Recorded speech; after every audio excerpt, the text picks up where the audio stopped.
家好，今日做腸粉、木薯粉、煎米粉，咁我就落咁多煎米粉啦，呢份木薯粉，咁水呢，我就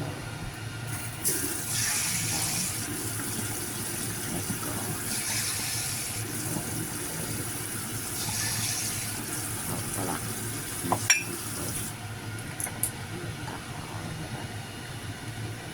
搞到佢咧，啲粉漿咧溶晒之後咧，就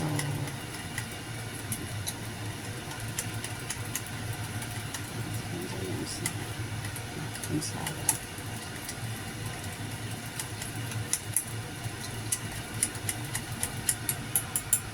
好，咁就隔一隔啲渣。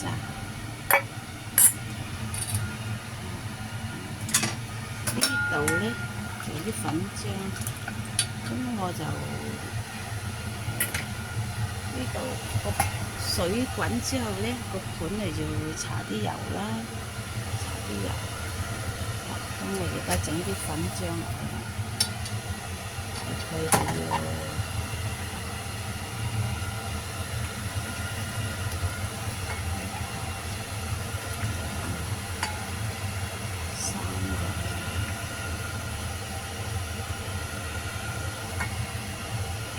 1分鐘佢就得㗎啦，1分鐘。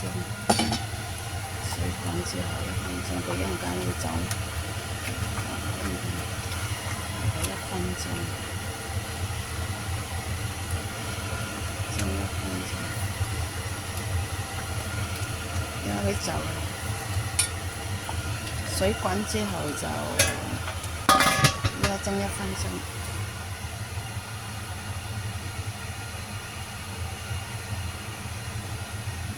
就做好啲喺度，咁我準備咧肉絲、洋葱炒河粉，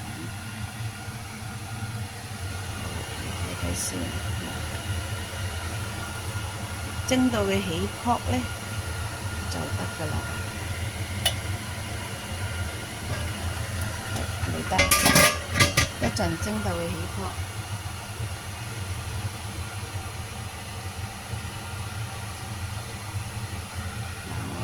做好啲喺度，一陣就炒河粉。咁啲粉漿咧就要攪攪佢，好容易咧，所以沉澱。